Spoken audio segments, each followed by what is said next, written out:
Good morning students.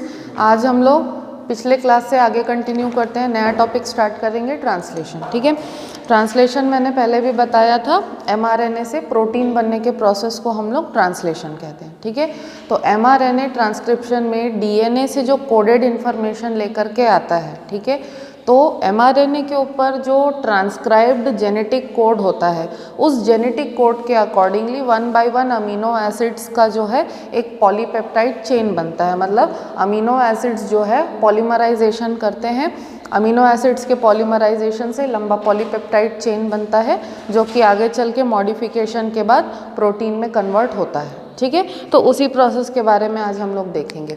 अब translation का जो प्रोसेस है उसके लिए कुछ बेसिक रिक्वायरमेंट होती है कि जिसके बगैर ट्रांसलेशन नहीं हो सकता, तो वो ये सारी चीज़ें हैं। ठीक है, इसको हम लोग कहते हैं ट्रांसलेशन मशीनरी। ठीक है, अब ट्रांसलेशन मशीनरी में फ़िलहाल 5 कंपोनेंट्स यहाँ पे दिख रहे हैं।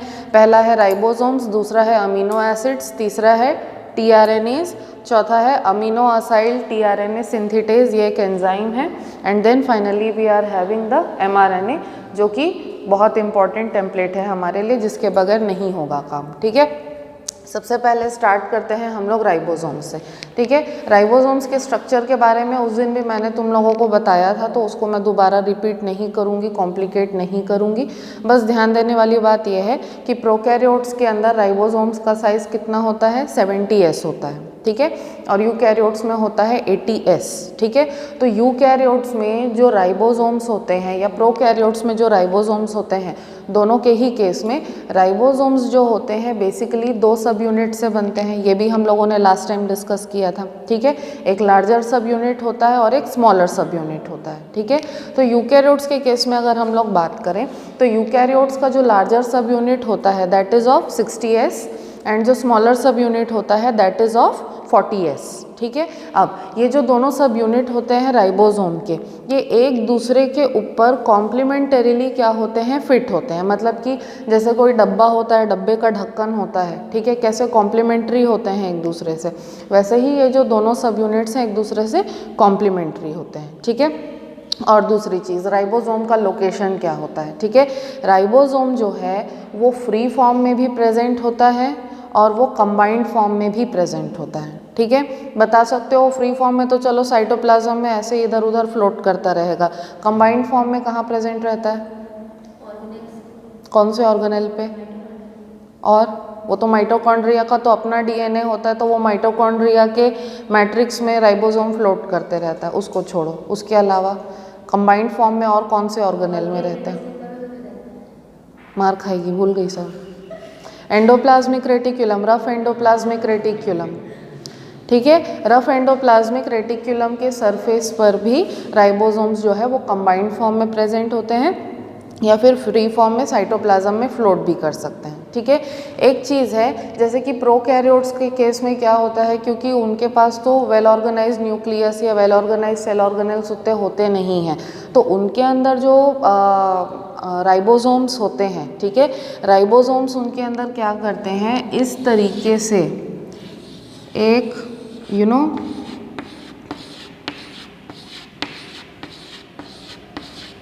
इस तरीके का एक कॉम्प्लेक्स स्ट्रक्चर बनाते हैं प्रोकैरियोट्स में राइबोसोम्स।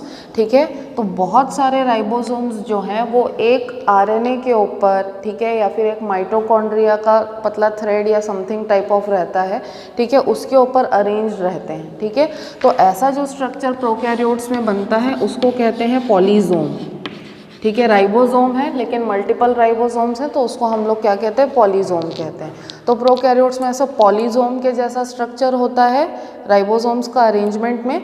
ठीक है, और दूसरा यूकैरियोट्स में या तो आरईआर के ऊपर रहेंगे या फिर साइटोप्लाज्म में जनरली फ्लोट करते रहेंगे। ठीक है, अब राइबोसोम्स जो होते हैं, ठीक है, उनके जो दोनों सब यूनिट्स होते हैं, लार्जर सब यूनिट होता है और उसके बाद जो स्मॉलर सब यूनिट होता है, तो उसका स्ट्रक्चर कुछ इस तरीके से होता है। ये लार्जर सब यूनिट है और उसके ऊपर ये जो स्मॉलर सब यूनिट है ये ऐसे कवर के जैसा होता है। ठीक है। तो कई बार क्या होता है कि ये दोनों सब यूनिट क्या है, बेसिकली आरएनए से बने हुए रहते हैं, ठीक है। तो जो यूकैरियोट्स में स्मॉलर सब यूनिट है वो एक आरएनए का बना हुआ रहता है, और जो लार्जर सब यूनिट है ये 3 या 4 आरएनए से मिलकर के यूकैरियोट्स में बना हुआ रहता है, ठीक है। तो इसकी प्रॉपर्टी रहती है कि ये बार बार डिसोसिएट हो जाता है और वापस रीएसोसिएट हो जाता है, ठीक है। इसीलिए दोनों सब यूनिट्स के अंदर सेपरेट होने की जो कैपेसिटी है वो प्रेजेंट रहती है, ठीक है। अब हम लोग बात करते हैं कि राइबोसोम्स के ऊपर एमआरएनए का अटैचमेंट होता है तो कैसे होता है, ठीक है। एमआरएनए जो है वो राइबोसोम्स के बीच में, ये देखो जहाँ पे दोनों के बीच में क्या है, जंक्शन होता है जहाँ का लार्जर और स्मॉलर सब यूनिट का, ठीक है। तो वहाँ पे एमआरएनए के अटैचमेंट के लिए साइट होता है, ठीक है। और ये जो एमआरएनए के अटैचमेंट का जो साइट होता है ये तभी एग्जिस्टेंस में आता है या तभी फंक्शनल होता है जब दोनों सब यूनिट एक दूसरे से जुड़े हुए हों, ठीक है। अलग अलग रहेंगे तो एमआरएनए के अटैचमेंट का जो साइट है वो ये कहना चाहिए कि शो नहीं होगा या एग्जिस्टेंस में नहीं आएगा। तो जब दोनों सब यूनिट एक दूसरे से जुड़ जाएंगे तब एक नॉच या एक खांचा जैसा स्ट्रक्चर जो है बनेगा। तो उस नॉच या उस खांचे के अंदर या उस पैसेज के अंदर जो है एमआरएनए का अटैचमेंट हो पाएगा, ठीक है। तो एमआरएनए के अटैचमेंट के लिए साइट होती है and that will come into existence only when both the subunits are combined with each other, ठीक है। अब उसके बाद यहाँ पे 3 चीज़ें मैंने लिखी हैं, 3 अल्फ़ाबेट्स लिखे हैं, ठीक है, ई, पी और ए, ठीक है। तो ये जो तीनों अल्फ़ाबेट्स हैं ये क्या शो करते हैं, ये बेसिकली शो करते हैं 3 ऐसे साइट्स के बारे में बताते हैं, ठीक है, जो कि टीआरएनए के बाइंड होने में हेल्प करता है, ठीक है। क्योंकि एमआरएनए अगर यहाँ अंदर है तो भाई एमआरएनए के ऊपर जब तक टीआरएनए है वो आकर के एमआरएनए से बाइंड नहीं करेगा तब तक अमीनो एसिड्स का पॉलीमराइजेशन नहीं होगा। तो टीआरएनए के बाइंड करने के लिए भी 3 अटैचमेंट साइट्स होते हैं राइबोसोम्स के ऊपर, ठीक है। ये जो 3 अटैचमेंट साइट्स है, ई साइट है, पी साइट है और ए साइट है, ठीक है। तो इनकी क्या फंक्शनैलिटी है उस बेसिस पे इन तीनों साइट्स का नाम दिया गया है। जैसे ई साइट है तो that is exit site. Exit site मतलब वो साइट है जहाँ से टीआरएनए जो है एग्जिट करते जाएगा, निकलते जाएगा, ठीक है। तो ई साइट जो है वो यहाँ पर रहेगा, ठीक है। उसके बाद हम लोग आते हैं पी साइट पे, यानी कि पेप्टाइडल ट्रांसफर साइट, ठीक है। तो यहाँ पे एक एंजाइम होता है पेप्टाइडल ट्रांसफरेज एंजाइम, ठीक है। पेप्टाइडल ट्रांसफरेज एंजाइम क्या करता है, उसका काम होता है कि जो अमीनो एसिड्स होते हैं, ठीक है, अमीनो एसिड्स को बाइंड करने में हेल्प करना, किससे, टीआरएनए से, ठीक है। तो पेप्टाइडल ट्रांसफरेज जो है वो अमीनो एसिड्स को टीआरएनए से बाइंड करने में हेल्प करता है। तो उसके बाइंडिंग के लिए साइट, उसके उस फंक्शन को परफॉर्म करने के लिए भी एक साइट होता है, that is the P site, जो कि ई साइट के बिल्कुल बगल में यहाँ पर रहता है, ठीक है। And then finally we are having the A site, जिसको हम लोग कहते हैं अमीनो असाइल एक्सेप्टर साइट, ठीक है। तो अमीनो असाइल एक्सेप्टर साइट जो है ये भी टीआरएनए के साथ करस्पॉन्ड करता है, ठीक है। और अमीनो असाइल सिंथेटेज एंजाइम के बारे में तुम लोग को बताया था, ठीक है। अमीनो असाइल सिंथेटेज एंजाइम जो है वो अमीनो एसिड्स को, ठीक है, जो साइटोप्लाज्मिक पूल रहता है जहाँ पे अमीनो एसिड्स फ्री फॉर्म में प्रेजेंट होते हैं वहाँ से खींच के लाने का काम करता है, ठीक है। तो उसको फंक्शन प्रोवाइड करने के लिए भी एक साइट होता है, that is the A site. और ए साइट जो है वो पी साइट के बगल में यहाँ पर होता है। तो इस तरीके से ई, पी और ए तीनों साइट्स जो हैं ये राइबोसोम के ऊपर प्रेजेंट रहते हैं, ठीक है। और ये जो तीनों हैं हेल्प करते हैं अमीनो एसिड्स के पॉलीमराइजेशन में। ये कैसे होगा इसको हम लोग बाद में देखेंगे, ठीक है।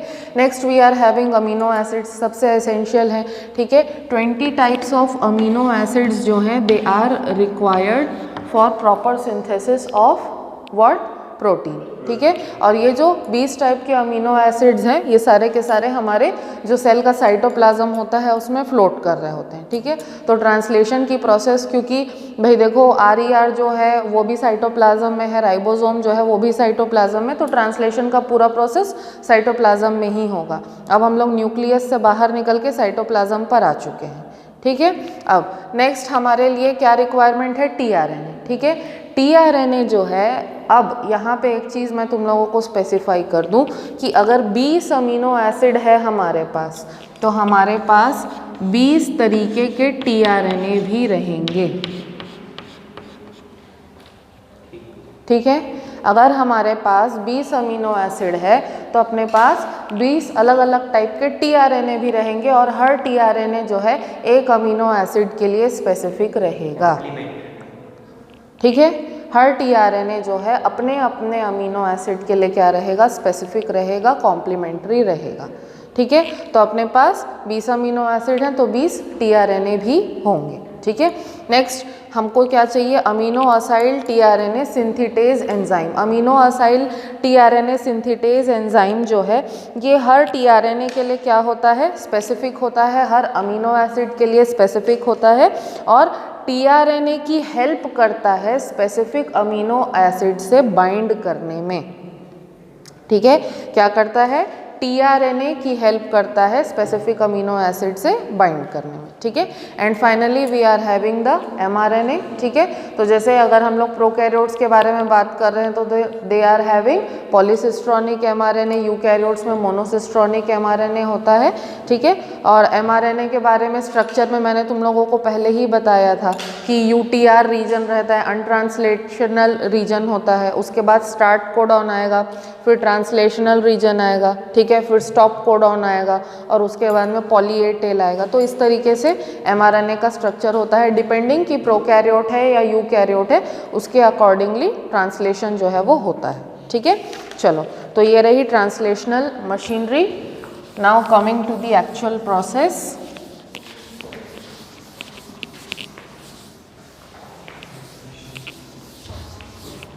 ठीक है, तो ट्रांसलेशन जो है उसको हम लोग स्टेप वाइज मैनर में पढ़ेंगे, स्टेप वाइज मैनर में देखेंगे। ठीक है, क्योंकि अगर एक साथ समझने के लिए गया तो कन्फ्यूजन होगा। तो कुछ स्टेप्स इन्वॉल्व होते हैं ट्रांसलेशन में, उसको हम लोग 1 बाय 1 देखेंगे। ठीक है, सो सबसे पहला स्टेप है एक्टिवेशन ऑफ अमीनो एसिड्स। ठीक है, फिर है अमीनो असाइलेशन ऑफ tRNA।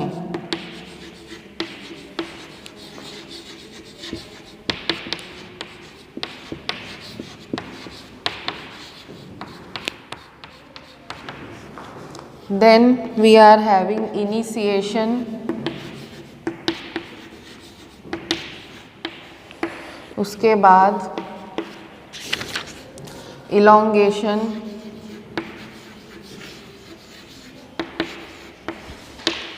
फिर टर्मिनेशन,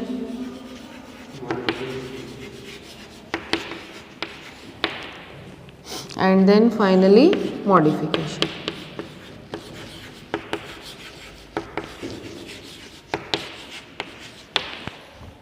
ठीक है, तो ये सारे स्टेप्स जो हैं ट्रांसलेशन में इन्वॉल्व होते हैं।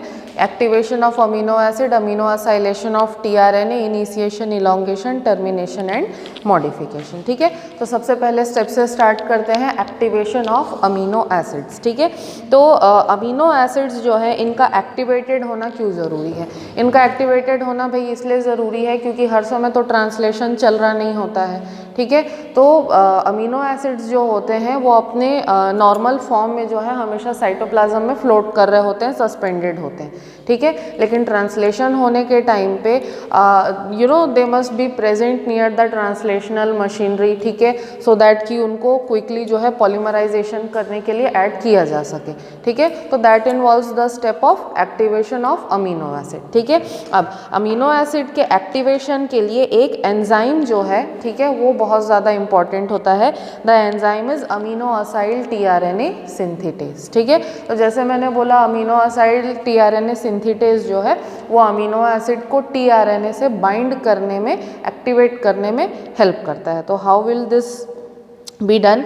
यहाँ पे रिक्वायरमेंट होती है मैग्नीशियम आयन की, Mg+2 आयन की, और ATP की रिक्वायरमेंट होती है, एनर्जी का आउटपुट लगता है इसमें। ठीक है, तो Mg आयन और ATP के प्रेजेंस में अमीनो एसिड जो होता है, ठीक है, वो अपने specific amino acyl tRNA synthetase enzyme से क्या करता है, बाइंड करता है। जैसे कि 20 अमीनो एसिड है 20 टीआरएनए हैं अपने पास अलग अलग, तो 20 अलग अलग टाइप के अपने पास amino acyl tRNA synthetase enzyme भी रहेंगे। मतलब हर टीआरएनए का स्पेसिफिक एंजाइम और उस टीआरएनए का स्पेसिफिक अमीनो एसिड भी रहेगा। ठीक है, तभी जो है प्रॉपर ट्रांसलेशन इंश्योर हो पाएगा, स्पेसिफिसिटी अगर मेंटेन होगी तो। ठीक है, तो हर अमीनो एसिड अपने स्पेसिफिक टीआरएनए सिंथेटेज एंजाइम से क्या करेगा, बाइंड करेगा। ठीक है, इसके लिए मैग्नीशियम आयन की और एटीपी की ज़रूरत पड़ेगी। ठीक है, अब ये जो एंजाइम है this is specialised to recognise only one specific amino acid, जैसे कि मैंने बोला। ठीक है, तो ये क्या प्रोड्यूस करेगा, अमीनो असाइल, जो कोई भी बेस है या जो कोई भी अमीनो एसिड है, प्लस द एंजाइम कॉम्प्लेक्स। ठीक है, तो इससे क्या होता है कि एक रिएक्शन बनता है। ठीक है, जैसे कि जो कोई भी अमीनो एसिड है प्लस एटीपी लगेगा यहाँ पे, plus amino acyl tRNA synthetase enzyme. ठीक है, यहाँ पे रिक्वायरमेंट होगी मैग्नीशियम आयन की। ठीक है, तो एज अ रिजल्ट यहाँ पे क्या बना, अमीनो एसिड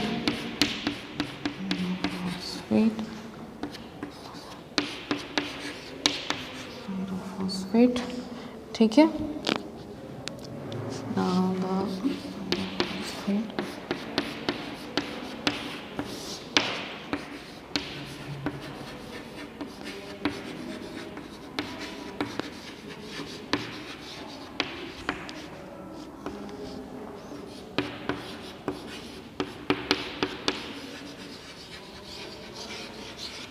ठीक है, ये रिएक्शन यहाँ पर निकल के आता है। ठीक है, इस रिएक्शन में क्या हो रहा है, amino acid ATP, amino acid tRNA synthetase enzyme, ये सारी चीज़ें जो हैं, ये दोनों चीज़ें बेसिकली एटीपी का यूटिलाइजेशन करके एक दूसरे से बाइंड कर रही हैं और यहाँ पे मैग्नीशियम आयन की ज़रूरत पड़ रही है। तो इनके कॉम्बिनेशन से एज अ रिजल्ट क्या प्रोड्यूस हो रहा है, अमीनो एसिड।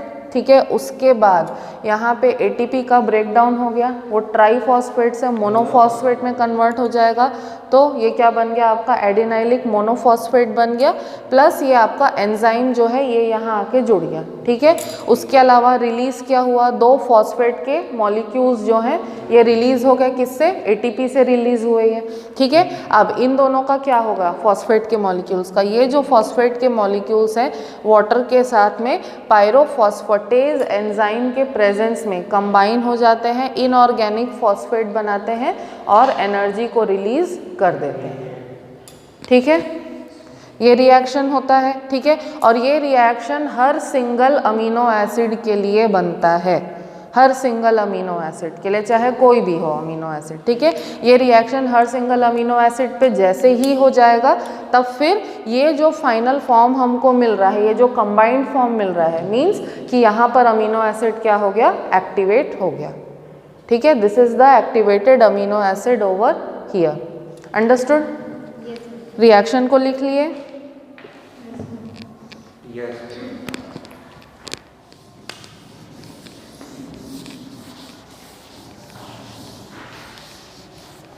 चलो फिर सेकेंड स्टेप में आते हैं। Second step is amino acylation of tRNA. अब क्या है, अमीनो एसिड एक्टिवेट हो गया तो भाई टीआरएनए को भी कुछ ना कुछ स्टिमुलेशन देने की ज़रूरत है।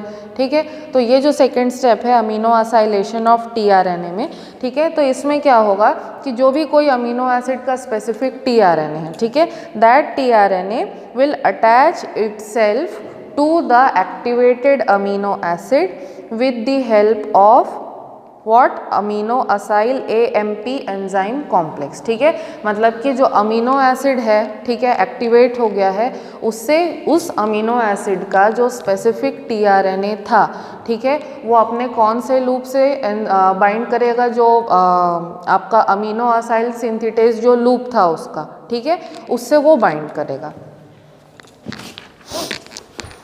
तो इसमें जो रिएक्शन प्रोड्यूस होगा, अमीनो एसिड AMP E, ये जो एक्टिवेटेड अमीनो एसिड है वो, प्लस tRNA जो है वो बाइंड करेगा। ठीक है, तो इससे क्या बनेगा, अमीनो एसिड और tRNA का कॉम्प्लेक्स जो है वो बनेगा प्लस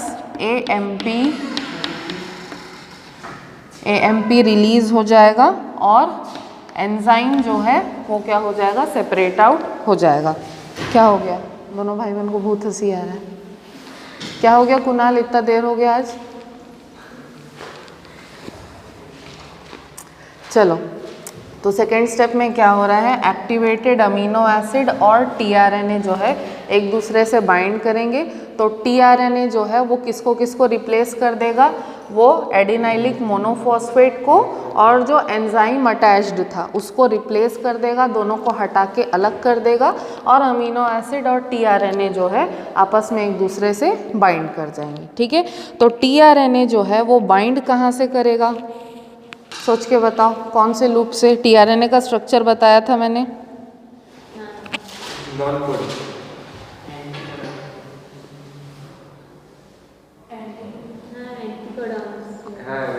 हाँ, एंटीकोडॉन लूप से ही बाइंड करेगा। लेकिन आप तो बोले थे कि जो ऊपर वाला जो रहता है ना, तो वो रिकॉग्नाइजेशन जब तक नहीं करेगा तब तक कैसे बाइंड करेगा, पहले रिकॉग्नाइज तो करेगा ना। सोचो, अच्छे से सोचो, कोई सही भी बोल रहा है और कोई गलत भी बोल रहा है। मेरे को तो वही से लग रहा है, ऊपर वाले से एमिनो, ये तो ये नीचे वाला एंटीकोडॉन से रिकॉग्नाइज है ना, उधर तो बाइंडिंग साइट है एमिनो एसिड का। बस एक ही लड़की है जो पढ़ती है, बाकी सब लोग कोई कुछ नहीं पढ़ते। जो CCA जो आर्म था tRNA का, CCA आर्म से अमीनो एसिड भाई बाइंड करता है। एंटीकोडॉन लूप क्या करता है, एंटीकोडॉन लूप जो है वो mRNA के ऊपर एस्टेब्लिश होता है। mRNA के साथ जब वो बॉन्ड फॉर्मेशन करेगा तब mRNA के ऊपर जो जेनेटिक कोड है उसको रीड करेगा। ठीक है, और उसका स्पेसिफिक अमीनो एसिड जो है वो CCA आर्म से बाइंड करेगा और फिर वहाँ पर से पॉलीमराइजेशन होगा। सिर्फ एक ही लड़की पढ़ती है जो मैं बताती हूँ। जब tRNA का क्लोवर लीफ मॉडल बताया था तो मैंने बोला था कि CCA आर्म से अमीनो एसिड बाइंड करेगा। ठीक है, तो CCA आर्म जो रहेगा उससे बेसिकली बाइंड करता है अमीनो एसिड। ये चीज़ को याद रखना बेटा, ऐसे कंफ्यूज हो गई तो फिर आगे नहीं समझ पाओगे ट्रांसलेशन को। ठीक है, अब जो मेन प्रोसेस है ट्रांसलेशन का, ठीक है, ये तो अमीनो एसिड एक्टिवेट हुआ यहाँ पे और tRNA जो है वो एक्टिवेटेड हुआ, ये सब हो गया। ठीक है, उसके बाद जो 3 मेन स्टेप्स हैं ट्रांसलेशन के, that is the initiation, then elongation and finally termination. ठीक है, तो ये जो तीनों स्टेप्स हैं ये थोड़े से कॉम्प्लिकेटेड हैं, इस पर थोड़ा सा हमको ध्यान दे करके समझने की कोशिश करना है। ठीक है, अब सबसे पहले हम लोग आते हैं इनिशिएशन में। इनिशिएशन में क्या होगा कि जो रिएक्शन है यानी कि ट्रांसलेशन का जो प्रोसेस है वो एक्चुअली स्टार्ट होगा। ठीक है, तो इनिशिएशन जो है इसके स्टार्ट होने के लिए इनिशिएशन फैक्टर्स की रिक्वायरमेंट होती है। ठीक है, अब ये जो इनिशिएशन फैक्टर्स होते हैं इसको शॉर्ट में हम लोग बोलते हैं IF, कैपिटल I और कैपिटल F, इनिशिएशन फैक्टर। ठीक है, तो यूकैरियोट्स में बेसिकली होते हैं 9 इनिशिएशन फैक्टर। ठीक है, तो अगर प्रोकैरियोट्स के इनिशिएशन फैक्टर हैं तो उसको हम लोग ऐसे स्मॉल PIF से सिंबलाइज करेंगे, और अगर यूकैरियोट्स में है तो स्मॉल e, I और F से हम लोग सिंबलाइज करते हैं यूकैरियोट्स के ट्रांसलेशन फैक्टर को। ठीक है, तो इसमें हम लोग बेसिकली क्या एक्सप्लेन कर सकते हैं कि यूकैरियोट्स के अंदर 9 इनिशिएशन फैक्टर्स होते हैं which help in the initiation of translation. ठीक है, अब ये जो 9 के 9 इनिशिएशन फैक्टर्स हैं, ठीक है, ये सारे के सारे यूटिलाइज नहीं होते हैं। ठीक है, इसमें से जो सबसे इम्पॉर्टेंट है अगर यूकैरियोट्स के केस में बात करें तो दैट इज इनिशिएशन फैक्टर 2। ठीक है, और प्रोकैरियोट्स के केस में इनिशिएशन फैक्टर 3 जो है, ठीक है, ये सारे के सारे यूटिलाइज होते हैं। ठीक है, अब इसमें इनिशिएशन हो कैसे रहा है बेसिकली,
ठीक है। अब ये जो डायग्राम मैंने यहाँ पर बनाया है ये बेसिकली शो कर रहा है कि किस तरीके से इनिशिएशन स्टार्ट होती है और किस तरीके से पॉलीमराइजेशन होता है। ठीक है। अब यहाँ पे एक चीज़ ध्यान देना, जो बेसिक मैकेनिज़्म है वो मैं समझा दे रही हूँ, तो आगे उसको हम लोग और डिटेल में देखेंगे। ठीक है। बेसिकली क्या होता है कि अगर हम लोग मान लें कि ये जो है ये UTR रीजन है, ठीक है, ये UTR रीजन है, यहाँ ट्रांसलेशन नहीं होगा। ठीक है। मान लेते हैं ट्रांसलेशन यहाँ से स्टार्ट होता है। ठीक है। फॉर एग्जांपल, कोट्स के ऊपर ध्यान मत देना क्योंकि ये सिंपली मैं एग्जांपल के लिए समझा रही हूँ। ठीक है। अब मान लेते हैं इनिशिएशन यहाँ से स्टार्ट हो रहा है। ठीक है। तो इनिशिएशन स्टार्ट होने के टाइम पे क्या होता है कि जैसे ही मान के चलो ये पहला कोड जो mRNA पर है, ठीक है, mRNA के ऊपर जो सबसे फर्स्ट कोड है, ठीक है, वहाँ से इनिशिएशन अगर स्टार्ट हो रहा है तो उससे, इस कोड से जो कॉम्प्लीमेंट्री अमीनो एसिड होगा, ठीक है, first of all that will come along with the tRNA। ठीक है। तो जो tRNA भी एक्टिवेटेड हो चुका है, अमीनो एसिड भी एक्टिवेट हो चुका है ना, तो वो सब यहाँ पे आसपास में ही प्रेजेंट होंगे। ठीक है, राइबोसोम के। तो अब यहाँ पर mRNA पे जो कोड प्रेजेंट है, तो इससे जो स्पेसिफिक अमीनो एसिड होगा, ठीक है, वो वाला अमीनो एसिड जो है वो tRNA के साथ आएगा। ठीक है। tRNA के साथ वो आया, आ करके वो tRNA जो है वो mRNA के ऊपर सबसे पहले यहाँ पर क्या हो जाएगा, बाइंड कर जाएगा। ठीक है। बाइंड किया, बाइंड करके उसका जो अमीनो एसिड है, ठीक है, उसने यहाँ पर पहले से अटैचमेंट ले रखा है, तो यहाँ पर इनिशिएशन हुआ। ठीक है। अब उसके बाद क्या होगा कि दूसरा जो tRNA है वो क्या आएगा, सेकेंड वाले कोड पर आएगा। ठीक है। तो ये जो tRNA है ये सेकेंड कोड को रीड करेगा। ठीक है। सेकेंड कोड को रीड करेगा तो इसके ऊपर जो अमीनो एसिड पहले से अटैच्ड है, ठीक है, वो amino acid first amino acid के साथ क्या कर लेगा, बॉन्ड फॉर्मेशन कर लेगा। ठीक है। अब यहाँ पे ध्यान रखना कि E साइट है, फिर P साइट है, फिर A साइट है। तो जो ट्रांसलेशन के बाद में tRNA का मूवमेंट होगा वो इस डायरेक्शन में होगा। ठीक है। मतलब ट्रांसलेशन जो है वो इस डायरेक्शन में आगे प्रोसीड हो रहा है, लेकिन tRNA का मूवमेंट उससे ऑपोजिट होगा। मतलब कि पहला tRNA जो है वो आकर के यहाँ पर बाइंड किया, ठीक है, वो जो है अपना अमीनो एसिड जो है यहाँ पर उसने क्या कर दिया, अटैच कर दिया। उसके बाद E साइट पे वो मूव करेगा और tRNA निकल जाएगा। ठीक है। तो फिर ये अमीनो एसिड का क्या होगा, ये अमीनो एसिड जो है ये वाले अमीनो एसिड के साथ बॉन्ड फॉर्मेशन कर लेगा। तो अगर हम लोग उस तरीके से देखें तो चेन की ग्रोथ कैसे होगी पता है, ये पहला अमीनो एसिड जो है वो दूसरे अमीनो एसिड के ऊपर लगेगा, फिर ये दूसरा अमीनो एसिड है, यहाँ से दूसरा tRNA निकल के आ रहा है साइटोप्लाज्म से, ये tRNA जो है अब A साइट पे आएगा और ये tRNA जो है ये P साइट पे आएगा और ये वाला जो tRNA है ये बाहर निकल जाएगा। ठीक है। तो ट्रांसलेशन इस डायरेक्शन में बढ़ रहा है, लेकिन tRNA का मूवमेंट जो है वो इस डायरेक्शन में होगा, उल्टा होगा। ठीक है। तो ये कौन सा था, ये पहला अमीनो एसिड जुड़ेगा, ये दूसरा अमीनो एसिड जुड़ जाएगा। उसके बाद अगर हम लोग मान लेते हैं कि ये वाला tRNA निकल चुका है, ठीक है, और ये वाला यहाँ मूव कर गया, ठीक है, तो ये थर्ड tRNA है। ठीक है। तो थर्ड tRNA के आने के बाद में क्या होगा, ये फर्स्ट और सेकेंड अमीनो एसिड है। ठीक है। और ये अगर थर्ड tRNA है तो उसके बाद फिर चेन की ग्रोथ कैसे होगी, ये वाला tRNA निकल जाएगा और ये फर्स्ट अमीनो एसिड, ये सेकेंड और ये थर्ड अमीनो एसिड हो जाएगा। फिर जब फोर्थ अमीनो एसिड यहाँ पर आ जाएगा, ठीक है, तो जैसे ही ये फोर्थ अमीनो एसिड P वाले साइड पे मूव करेगा तो ये तीनों अमीनो एसिड्स जो हैं ये इससे सेपरेट हो जाएंगे और इसके ऊपर जुड़ जाएंगे। तो फिर कैसे होगा, 1 2 3 4, 1 2 3 4, इस तरीके से।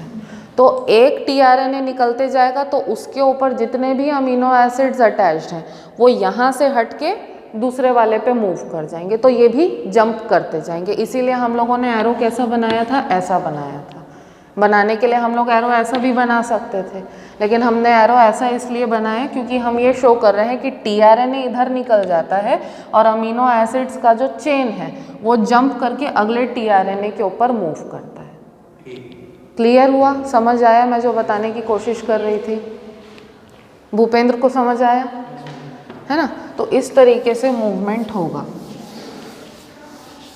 तो मतलब जो लाइन या जो चेन है टीआरएनए का मूवमेंट वो कैसे होगा, ए साइट पे एंटर करेगा, पी साइट पे क्या होगा, पॉलीमराइजेशन होगा, फिर ई साइट से निकल जाएगा। ठीक है, तो जब पी साइट पे पॉलीमराइजेशन हो रहा होगा तो ई साइट पे जो टीआरएनए है, ठीक है, वो बाहर निकलने के पहले उसके जो अमीनो एसिड्स है उसको पी साइट वाला जो टीआरएनए है उसको डोनेट कर देगा और वो अपना निकल जाएगा।